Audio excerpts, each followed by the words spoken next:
प्यारे दोस्तों, बहुत बहुत स्वागत है आपका अपने चैनल यूजीसी नेट साइंस रपड़ में। तो फ्रेंड्स, जैसे कि पता है आपको कि इस चैनल के माध्यम से हम नेट चैनल से टीटी की तैयारी करते हैं और आज की क्लास आपके लिए बहुत स्पेशल होने वाली है। मैंने जैसा कि थंबनेल में लिखा है कि घरेलू महिलाएं जो हैं बच्चों के साथ अपनी तैयारी कैसे करें, तो आज मैं उसी टॉपिक पर बात करने वाली हूँ और मैं चाहती हूँ कि ये वीडियो आपके लिए बहुत हेल्पफुल हो, बहुत आपको मदद करे आपके स्टडी के दौरान, ठीक है, आपके पढ़ाई के दौरान। तो सबसे पहले फ्रेंड्स, आपको ये देखना है कि आप एलिजिबल किसके लिए है ना, आपकी योग्यता क्या है, यानी आपने क्या किया हुआ है, आपने बीए, बीएड, एमए, एमएड क्या किया हुआ है, आप किसके लिए एलिजिबल हैं बेहतरीन तरीके से, तो आप उसके लिए तैयारी करें, है ना कि किसी और का देख करके आप स्टार्ट करें। कोई और खड़ा व्यक्ति नेट की तैयारी कर रहा है, जेआरएफ की कर रहा है, कोई किसी की कर रहा है, कोई किसी की, तो आप उसके पीछे ऐसे ना दौड़े। अपनी क्वालिफिकेशन को चेक करें, देखें कि आपकी क्वालिफिकेशन क्या है, क्वालिफिकेशन में आप किसके लिए बेहतरीन तरीके से एलिजिबल है, बाद में आपको कोई दिक्कतें नहीं आने वाली हैं, तो आप उसके लिए फॉर्म फिल करें। अब रही बात तैयारी की, फॉर्म आपने फिल किया हुआ है, अभी नेट के लिए हमारे कई मित्र हैं जो कि एलिजिबल हैं और इसको क्वालिफाई करना चाहते हैं। तो फ्रेंड्स, सबसे पहले आपको देखना है कि आप अपने लक्ष्य को, आपने जो बनाया है ना, उस लक्ष्य पर आपको वर्क कैसे करना है। तो ये काम करने से पूर्व देखो, घरेलू महिलाएं जो हैं वो पहले तो अपना टाइम भी डिसाइड नहीं कर पाते हैं। वो सोचते हैं कि बच्चे हैं, जिनके पास बच्चे हैं भी, जिनके पास नहीं भी हैं, वो भी अपना टाइम सही से डिसाइड नहीं कर पाते कि कब उनको जागना है, कब क्या करना है। तो हर टाइम का एक रूटीन बना लो, हर समय का एक बना लो निश्चित समय कि मुझे इतने बजे ये करना है, इतने बजे ये करना है, इतने बजे नहाना धोना है, सब कुछ निश्चित कर लो पहले, तो ही आप बेहतरीन तरीके से पढ़ाई कर पाओगे, है ना। अस्त व्यस्त मत रखो अपने काम को, यदि व्यस्तता रहेगी तो कहीं ना कहीं दिक्कतें आएंगी और वो आपका डेली का प्रतिदिन जो आप दिनचर्या बना के रखेंगे ना, वो सही नहीं चल पाएगा। तो ये काम करना है। फिर एक और काम करना है फ्रेंड, कि आप सोचो कि 24 घंटे में आप खुद के लिए कितना समय दे रहे हो। ये सोचने से पूर्व ही आपको एक बात और सोच लेनी है कि आपने स्टडी की पहली क्लास से लेकर के 12वीं तक, इन 12वीं क्लास के दिनों तक आपने कितने संघर्ष झेले होंगे, कितने कष्ट देखे होंगे। फिर इसके बाद आपने ग्रेजुएशन किया 3 वर्ष, फिर आपने 2 वर्ष पीजी किया, तो आपने ये सब क्यों किया। फिर आपने 1-2 वर्ष का बीएड किया, है ना, कई मित्र एमएड करते हैं। तो ये सब आप इतने संघर्ष करते करते कर रहे हैं, तो क्यों किए थे आपने। उसका कोई लक्ष्य रहा होगा, आपका कोई मोटिव रहा होगा कि हमें कुछ बनना है। आपको केवल इतने संघर्ष को, जितना संघर्ष आपने किया है, उस संघर्ष को हासिल करने के लिए केवल एक परीक्षा पास करनी होती है। और वो एक परीक्षा पास करने के लिए आपको बोलते इतना डिमोटिवेट होते हैं, बोलते हैं ये कैसे पढ़ेंगे, वो कैसे पढ़ पाएंगे, नोट्स बनाना है। आपको याद होगा आपने 10th 11th 12th जब भी किया है, सब में आपने नोट्स बना के पढ़ा था फ्रेंड्स। आपने नोट्स बना के पढ़ा था, तो वही चीज आपको यहाँ भी करनी होती है। पर ये है कि पूर्व ज्ञान जो होता है आपका, वही यहाँ पर आपको रिवाइज करके एग्जाम देना होता है। ज्यादा कोई बड़ी बात यहाँ पर नहीं होती है। यहाँ पर फर्क इतना है कि उस समय आपके पास जिम्मेदारी नहीं होती है, इस समय आपके पास कई जिम्मेदारियां होती हैं। पत्नी का रिश्ता निभाना होता है, बहू का रिश्ता निभाना होता है, एक माँ का रिश्ता निभाना होता है, भाभी, जितने भी रिश्ते आपके साथ जुड़ते जाते हैं सबको बखूबी निभाना रहता है। तो ये सब ठीक है, चलेगा, लेकिन अब इन रिश्तों को निभाते हुए आप ऐसा करें कि स्वयं के साथ जो रिश्ता है, आपका खुद से जो रिश्ता है, उसको भी आपको देखना है, उसको निभाना है। और वो है आपका आपसे, आपके लक्ष्य से रिश्ता। यदि आप अपने लक्ष्य में वो हासिल न कर पाए, कुछ न कर पाए, तो आपको इतना जो पढ़ना है सब व्यर्थ है। व्यर्थ कैसे हुआ? क्योंकि गांधी जी ने कहा है कि शिक्षा वह है जो आपको अर्थ प्रदान करे। अर्थ का आशय हो गया धन से, और ये शिक्षा है ना, ये अपना आप जो स्वयं के लिए भी कुछ कर पाते हैं तो बहुत बड़ा कर पाते हैं फ्रेंड्स, बहुत बड़ा कर पाते हैं। क्योंकि आपने सुना है कि 84 लाख यौन के बाद मनुष्य का धन हमें प्राप्त होता है, और आधा समय तो, आधी जिंदगी तो ऐसे ही हमारी कट गई, ऐसे ही मतलब नोक झोंक में जो भी हमने किया, पढ़ाई लिखाई ऐसे कट गई। अब हम जाके सवरे हैं, सुधरे हैं, समझे हैं, तब भी जाकर के हम अपना समय ऐसे ना निकालें, ऐसे बर्बाद ना करें। दूसरी बात तो ये है कि आज से आपको एक डिसाइड करना है कि आज से 90 दिन तक, 90 दिन यानी 3 महीने आपको 2-3 चीजें हटानी है। व्हाट्सएप पे ऐसे स्टेटस लगाना, यूट्यूब पे फालतू के ब्लॉग देखना, क्योंकि यूट्यूब पे जाके देखते हो तो केवल स्टडी का चैनल देखो, स्टडी का देखो, नेट से रिलेटेड जितनी वीडियोस आती हैं वो देखो, और हाँ, ज्यादा से ज्यादा सेल्फ स्टडी करो। सेल्फ स्टडी फ्रेंड्स बहुत महत्वपूर्ण है आपके लिए। इस समय का जो समय है सेल्फ स्टडी करने का ही है ना।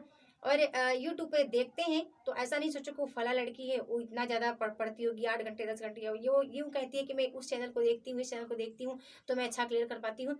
तो आप इतना भटकाव मत लाइए, कोई 1-2 चैनल वो चुन करके रखें और वहाँ पर जितना समय देना है बस उतना ही दें। ये नहीं कि अनावश्यक बातों पर आप देते रहें समय, और इसके बाद अपने अपने सेल्फ स्टडी पर फोकस करें। ये बात हो गई।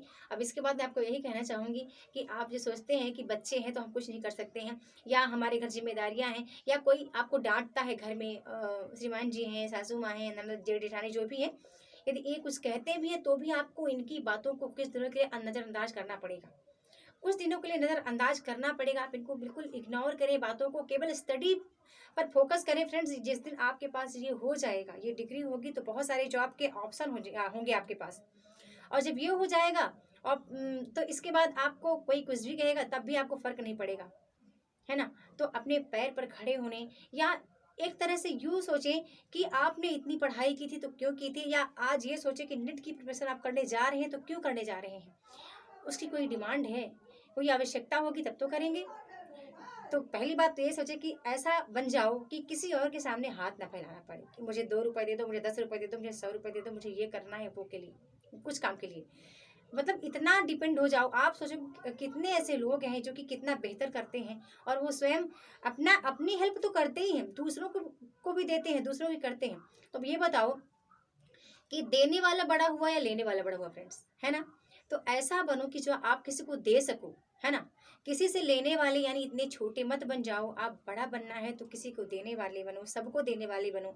श्रीमान जी को, अपने बच्चों को देने के लिए, घर में जो भी हैं उनके लिए, मतलब ऐसे बन जाओ कि हर किसी की आवश्यकता पड़ने पर आप काम आओ। उसके लिए आपको एक संघर्ष करना पड़ेगा, जो संघर्ष के लिए आप जुटे हुए हैं उसको आप बखूबी निभाओ, ठीक है? और जब भी यूट्यूब पर वगैरह जाओ तो बार बार किसी ब्लॉग के पीछे मत पड़ जाओ, क्योंकि ब्लॉग बना बना के लोग ना आपका मनोरंजन तो करते ही हैं, आपका टाइम भी वेस्ट करते हैं।